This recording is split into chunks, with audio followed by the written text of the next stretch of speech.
Good morning, শুভ সকাল। কেমন আছো তোমরা? আশা করছি সবাই ভালো আছো। আজকে দেখো জোর কদমে কাজকর্ম চলছে। যেহেতু ওরা এখন নতুন ক্লাসে উঠে গেছে, মিষ্টু আর গোপাল, তো মনা আজকেই আর কি যাবে, তো দুদিন ছিল বাড়িতে। তো ও শুদ্ধ আর কি আমি একসাথে করে কি করছি, এই যে ওদের বইপত্রগুলো যেগুলো বাদ দিতে হবে সব বাদ দিচ্ছি।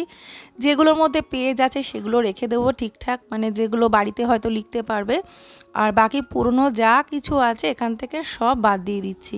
তো মনা যেখানে বইপত্র রাখে তো সেই জায়গাটা তো খালি হয়েছে, সেখানে ও বইগুলো সব ওর বইগুলো বেচে দেওয়া হয়েছে, যেগুলো আর দরকারই নেই, মানে সব ঘুণ ধরে গেছিলো। তো সেখানে ওদের ওই পুরনো বইগুলো আপাতত রেখে দেওয়া হবে। এই একটা সমস্যা, মানে কি বলবো, এই স্কুলে, মানে যে কোনো প্রাইভেট স্কুলেই দেখবে এই ধরনের ইংলিশ মিডিয়াম স্কুলগুলোতে এত টাকা বইয়ের দাম, বইপত্রগুলো সব কেনা হয়, অথচ পরের বছর আর কোনো কাজে লাগে না। আর এত পরিমাণে বই দেয়, মানে কি বলবো, মানে যেই বই হয়তো দেওয়ার দরকারই নেই। ইংলিশের 4টে বুক, কোনো দরকার আছে ইংলিশের 4টে বইয়ের? মানে আমি এর কোনো মাথামুন্ডু খুঁজে পাই না। তো যাই হোক, এত বইপত্র বলির সব বাদটা দিয়ে দেখো গুছিয়ে নিলাম, একদম ছিমছাম ফাঁকা করলাম। আর যেগুলোতে পেজ আছে, কয়েকটা নতুন খাতাও আছে, সব রেখে দিয়েছি। আর এখানে ওদের কিছু ড্রয়িং কপি যেগুলো নতুন নতুন সব আছে রেখে দিয়েছি। আর পেন্সিল বক্স সব, এগুলো সব ভালো ভালো নতুন নতুন পেন্সিল। তো এবার যখন নতুন বইপত্র আসবে, বইগুলো আবার যাতে ঠিকঠাকভাবে রাখা যায় সেজন্য গুছিয়ে নিলাম। তো এবারে আরও একটা বিশাল কাজ আমাকে করতে হবে। মনা ওদিকে স্নান করতে চলে গেছে। আসলে মনা এখন একটু এক জায়গায় যাবে, এসে আবার ওর মানে আজকে একটু তাড়াহুড়োর মধ্যেই আছি আর কি। তা সত্ত্বেও এই কাজগুলোতে হাত দিয়েছি, কারণ ও আজকে কলকাতা যাবে, আগে আগে খেতে দিয়ে দিতে হবে। আর 4টে অবশ্য দেরি আছে ট্রেন, বিকেল 4:10-এ।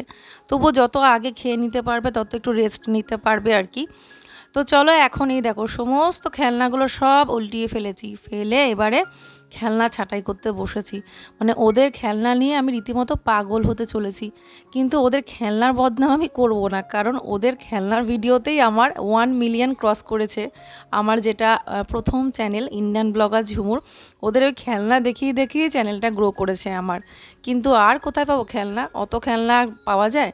আর প্রচুর গ্যাপ পড়ে গেছে, প্রচুর গ্যাপ, মানে একটা ভিডিও দেওয়ার পরে যদি 3-4 মাস গ্যাপ পড়ে যায়, তাহলে কি আর সেই চ্যানেলকে গ্রো করা যায়? এই হয়েছে দশা। তো কি আর করা যাবে, অনেকেই আছে বাচ্চাদের টপিকের ওপর ভিডিও সমানে বানিয়ে যাচ্ছে, চ্যানেল গ্রো করছে, কিন্তু আমার পক্ষে সম্ভব না গো এই দুষ্টু দুটোকে নিয়ে ভিডিও করা। তো দেখো এই যে, আর অত কন্টেন্ট আমার মাথাতেও আসে না। এই যে গুছিয়ে নেওয়ার পরে দেখো কত সুন্দর লাগছে দেখতে। তো গুছিয়ে নিয়েছি। তো যে কোনো কিছুই দেখবে যে একটুখানি ঠিকঠাক গুছিয়ে নিলে অনেক কিছু বাতিল হয়। তো অনেক দেখো এক বাস্কেট বাতিল হয়েছে, আর এই দেখো গুছিয়ে নেওয়ার পরে কত সুন্দর ছিমছাম লাগছে। তো মনে হচ্ছে আমার ঘরের বোঝার সাথে না আমার মাথার বোঝাও হালকা হলো। এই দেখো এই বাস্কেট ভর্তি সব বাদ দিতে হবে, এগুলো একটা বস্তায় পুরে নেব, নাহলে ওরা আবার এখান থেকে নামিয়ে সব মিশিয়ে ফেলবে। তো কাজ করলাম, কাজ করতে করতে পেয়ে গেল খিদে, আর ঘরটার অবস্থা দেখেছিলে, ওগুলো সব ঝাড় দিতে হয়েছে। তো যাই হোক, এবারে একটু খেয়ে নিই, খুব খিদে পেয়ে গেছে। এখন কিন্তু 11টা বেজে গেছে। ওদেরকে আগেই খাইয়ে দিয়েছি, খেতে দিয়ে দিয়েছি, মনেকেও দিয়ে দিয়েছিলাম।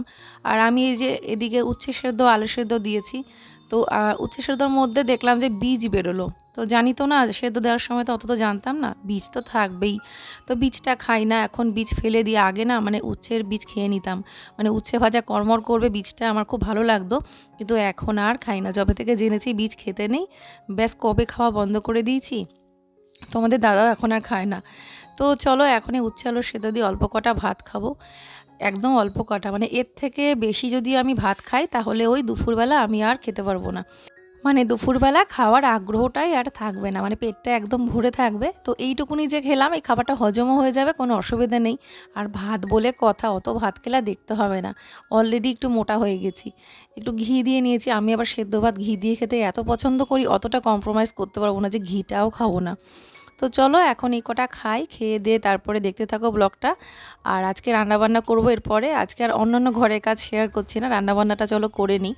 তো অনেক দিন পর ইচ্ছে হলো যে সজনে ডাঁটা দিয়ে আলু দিয়ে রসা করব, মানে একদম ভালো করে মশলা দিয়ে কষিয়ে, একটু হালকা গরম মশলা দিয়ে, জিরে বাটা, আদা বাটা, কাঁচা লঙ্কা বাটা দিয়ে বেশ একটা সুন্দর ফ্লেভার বেরোয়, এই তরকারিটা এত ভালো লাগে। তো এরপরে তোমাদের সাথে একটা দারুণ রেসিপি শেয়ার করব, যেটা তোমরা বলেছিলে ডাঁটা আলু পোস্ত। তো সেটা আমি তোমাদের সাথে শেয়ার করব। তো অবশ্যই তো সেটা না আমি শ্যুট করে রেখেছি, মানে ভিডিওতে আমি অ্যাড করে দেবো, এরপরে একটা ভিডিওতে অ্যাড করে দেবো। তো দেখো এই যে তরকারিটা ভালো করে কষিয়ে নিয়ে এবারে জল দিয়ে দিলাম, আর আমি এর মধ্যে না একটু পাঁচ ফোড়ন দিয়েছি, আজকে আর জিরে দিইনি, মানে তেলের মধ্যে একটু পাঁচ ফোড়ন দিয়ে তরকারিটা করলাম। তো বাইরে একটা টোটো যাচ্ছে, টোটোর রিভার্সে এই সাউন্ডটা আসছে, দেখো মানে কীরকম একটা সাউন্ড আসছে বাইরে থেকে। তো যাই হোক চলো এখন এই তরকারিটা ঢাকা দিয়ে দেবো একটু লো ফ্লেমে, তারপরে তরকারিটা হয়ে যাবে। আর আজকে আর কি কি রান্না করেছি সেগুলো তোমাদেরকে চলো দেখিয়ে দিই। এই তরকারিটা লাস্টে করলাম। এখন শুধু একটা জিনিস আমি করব, যেটা হচ্ছে কচু পাতুরি।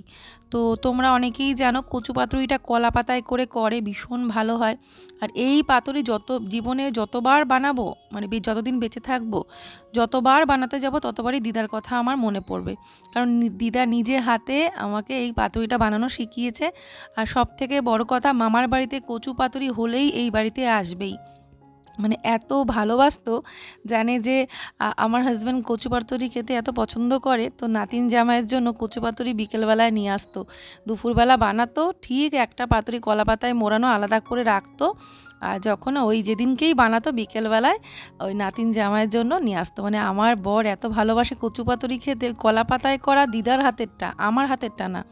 তো ও এত পছন্দ করতো, তো ওকে এত ভালোবাসতো, পাতুরি হলেই, মামার বাড়িতে পাতুরি হলেই এই বাড়িতে আসবে জামাইয়ের জন্য। তো এইটা আমি কোনো দিনও ভুলতে পারবো না, এই ভালোবাসাটা। তো এর মধ্যে কি কি দিয়েছি তোমাদের বলে দিই। সর্ষের তেল, হলুদ, লবণ, কাঁচা লঙ্কা, একটু হিং দিয়েছি, দিয়ে ভালো করে মাখিয়ে নিয়েছি। নিয়ে এবারে কড়াইয়ের মধ্যে জাস্ট একটু নাড়িয়ে চাড়িয়ে একটা কেকের মতো বানিয়ে নেবো, এই হলো ব্যাপার। কারণ আমার কাছে এখন কলা পাতা নেই যে কলা পাতায় করে বানাবো। তোমাদের দাদা বলেছিল আমি কলা পাতা এনে দেবো, কলা পাতায় বানিও। আমি বললাম তোমার কলা পাতায় আশায় থাকলে আর পাতুরি আজকে খেতে হবে না। তো ডাল হয়ে গেছে, আর এই যে ডাটা আলু তরকারি, আর এখন কচু পাতুরিটা হচ্ছে। আর এদিকে ভাজাগুলো তো আগে করে নিয়েছি, বেগুন ভাজা, আর করেছি এই যে আলু ভাজা, গোল গোল আলু ভাজা। আর হ্যাঁ, কচু পাতুরির মধ্যে যেটা হচ্ছে বিশেষ জিনিস, যেটা আমি দিইনি, যেটা হচ্ছে নারকোল কোড়া। একটু নারকোল কোড়া কিন্তু দিতে হয়, কিন্তু আমি দিইনি, কারণ নারকোল কোড়ানোর ভয়তে নারকোলটা ফাটানোও ছিল না। গোটা নারকোল আছে কিন্তু ফাটিয়ে দেওয়া হয়, আমাকে যদি ফাটিয়ে দিত মা, তাহলে আমাকে না, মানে নারকোলটা যদি ফাটিয়ে দিত আমি একটু কুড়িয়ে নিতাম। তো মাও ভুলে গেছে, আমিও ভুলে গেছি। আর না হলে আগের দিন কচু বাটাতেও আমি নারকোল কোড়া দিতাম। তো দেখো এখন রেডি হয়ে গেছে। অনেকবার নাড়াচাড়া দিয়ে এরকমভাবে উল্টি পাল্টি করতে হবে, এরকম কেকের মতো জমে থাকবে। আর এটা এত ভালো লাগে খেতে কচু পাতুরি, অবশ্যই কলা পাতার টেস্ট আলাদা। মানে কড়াইটা ভালো হয়, কিন্তু কলা পাতায় করে যেটা পাতুরি, ওটা দিয়ে শুধুই খাওয়া হয়ে যাবে, ওটা দিয়ে ডাল দিয়ে আর কিচ্ছু লাগবে না। তো কচু পাতুরি তো হলো, এবারে চলো ওদেরকে খেতে দিয়ে দেবো। তো এখন এই দেখো ভাত বেড়ে নিয়েছি মনার থালা, আর এদিকে মিষ্টু গোপালকে বড় থালায় দিই, কেন ওরা না হলে ভাত ছড়াবে সেজন্য। আর না হলে ওদেরকেও কাঁসার থালায় দিতাম, কাঁসার থালাগুলো একটুখানি ছোট ছোট, তো সেজন্য আমি এরকম স্টিলের বড় থালাতে দিই। আর না হলে দেখেছো সাদা পাথরের থালাতে দিই আর কি, বড় বড় থালাতে দিলে সুবিধা হয়, না হলে ওই আশপাশ দিয়ে সমানে ভাত ফেলবে। কেমন খেতে হয়েছে? ভালো ভালো ভালো হয়েছে তো, গোপাল পাতুরি খাচ্ছে, লঙ্কাগুলো বেছে বেছে ফেলে দিয়েছে। সেরকম অত ঝাল হয়নি না, না ও তো একটু করে এখন ওকে দিয়ে আসবে স্টেশনে, 4:10 ট্রেন।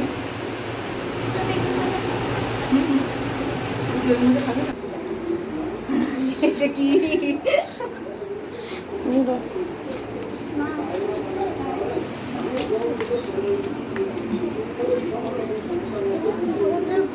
তো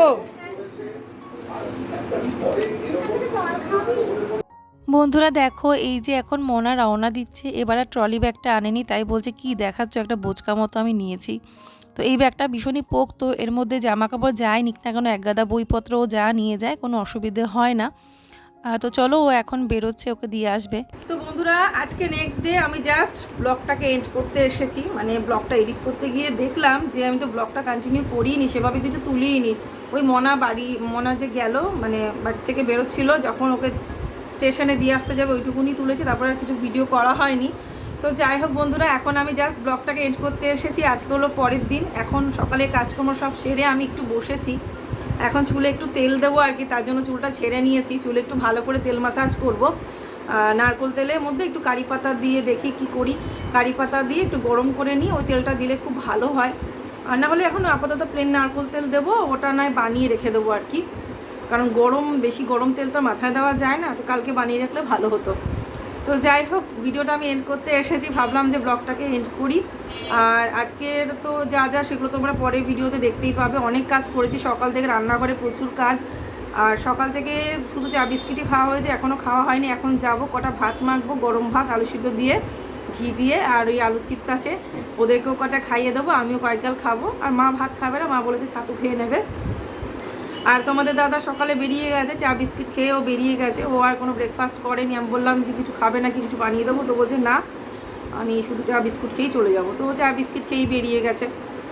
ঠিক আছে বন্ধুরা, তো চলো আজকে ভিডিওটা এখানেই এন্ড করছি। আর আজকে যা কিছু শ্যুট করছি বা তুলছি সেগুলো তো তোমরা পরে ভিডিওতে দেখতেই পাবে। সবাই তোমরা ভালো থেকো, সুস্থ থেকো। আজকের মতো tata, bye bye, Radhe Radhe.